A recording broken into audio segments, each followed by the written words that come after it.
मीरापुर में उपचुनाव होने वाला है। अभी घोषित तो शायद कुछ समय बाद घोषित हो जाएगा।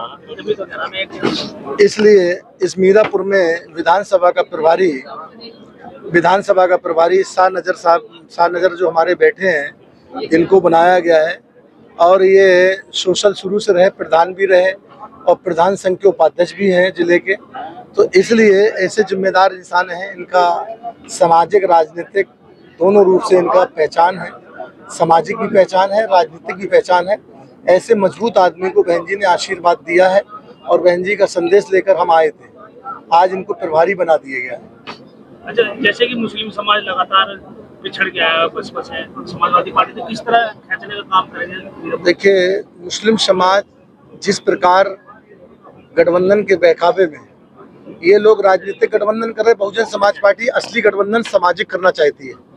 हम लोग इनको सामाजिक गठबंधन के आधार पर ही इनको मुंह तोड़ जवाब देने जा रहे हैं। इसलिए समाज में बेहतर गठबंधन आज आपने देखा होगा मंच पर सर समाज के लोग, पाल प्रजापति कश्यप सैनी के साथ साथ ब्राह्मण ठाकुर के साथ साथ मुस्लिम के बेटे, सर समाज के लोग इस मंच पर, दलित समाज के बेटे, सर समाज के लोग इस मंच पर थे। क्योंकि बहुजन समाज पार्टी की नेता एक बेहतर माली के रूप में काम करती हैं, बेहतर गुलदस्ता बनाती हैं, सर समाज को जोड़ के चलती हैं। इसलिए 2007 से 12 के बीच में सरकार जब रही तो उन्होंने एक नारा दिया था, सर्जन हिताय सर्जन सुखाय। क्योंकि सर्जन हिताय सर्जन सुखाय में बहुजन समाज के लिए बहन जी ने अपना जीवन समर्पित कर दिया। और आज तक पूरे सक्रिय राजनीति में इस तरीके से सक्रिय है। तो हमारी नेता इस प्रकार का संदेश दे रही हैं। और आज जब आरक्षण की बात आई, आपने देखा क्रीमी लेयर को लेकर जब बात आई, जजमेंट आया, तो यही जो कांग्रेस के लोग, समाजवादी पार्टी के लोग बार बार संविधान की पुस्तकें दिखा रहे थे और आज वही खामोश हैं। तो उनको आईना भी दिखाने का काम इस देश में अगर कोई लीडर करता है तो बहन कुमारी मायावती जी ने किया है।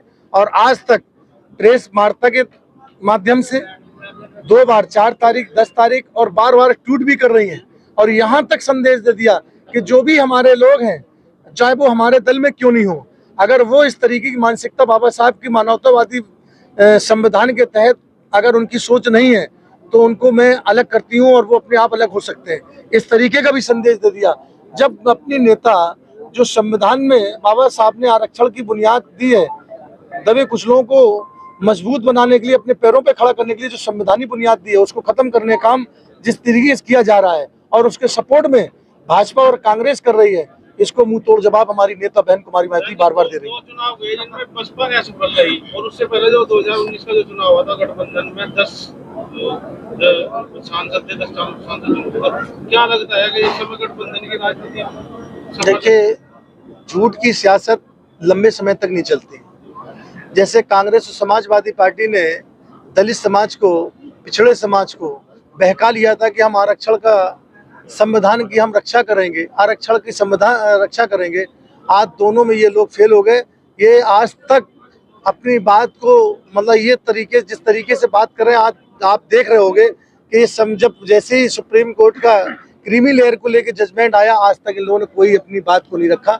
इसलिए इनकी सोची समझी रणनीति और इनकी जिस तरीके की सोच है, ये सोच को दर्शाता है कि क्या सोच है। आपको प्रभारी बना गया है, अब चुनाव मैदान में है, तो क्या समस्या देखी गई मूल रूप से क्षेत्र में, और कैसे मुस्लिम समाज को एकजुट करने का काम करेंगे अपनी ओर खेलने का? देखिए, सबसे पहले भी 1-2 बार बात हुई है, उसमें बताया है, सबसे पहले मान सम्मान का मामला है। पूरी मीरापुर विधानसभा के मान सम्मान से कहीं ना कहीं हर बार चुनाव में खिलवाड़ होता है। चुनाव लड़ता है कोई बाहर से आके, चुनाव जीत के हेलीकॉप्टर से बाहर चला जाता है, 5 साल नहीं आके देखता। सबसे पहले तो मान सम्मान की लड़ाई है कि अगर वोट दिया है और हमारा मान सम्मान नहीं करा जाएगा तो हम उसके खिलाफ जो है चुनाव लड़ रहे हैं। दूसरी बात, हमारी मीरापुर विधानसभा में अभी तक जितने भी नेता बने हैं या विधायक एमपी बने हैं या कोई जो है प्रोग्रेस किया है, वो बहुजन समाज पार्टी से किया है। और बहन जी ने जो है हमारे ऊपर जो विश्वास जताया है, हम उसके ऊपर खरे उतरेंगे और इंशाल्लाह चुनाव जीतेंगे। अच्छा, आपकी वोटों में आजाद समाज पार्टी ने हिस्सेदारी कर ली है लगातार, जिस तरह उनके जो है नगीना से सांसद भी चुने गए हैं चंद्रशेखर जी, तो उनका प्रत्याशी भी मुस्लिम ही है। जी जी जी। तो कैसे आप वो करेंगे? ये सब राजनीतिक पार्टियां अपनी अपनी तैयारी करती है और छोटी बड़ी पार्टियां सभी अपनी अपनी तैयारी करते हैं। हम सिर्फ अपनी तैयारी कर रहे हैं और हम अपनी तैयारी पर पूरा भरोसा है। जिससे दलित और मुस्लिम मतदाताओं में बंटवारा होगा, वो बंटवारा जो है बाद में पता लगेगा। अभी तक कोई बंटवारा हमें नहीं नजर आ रहा है और ना होने का। जय हिंद।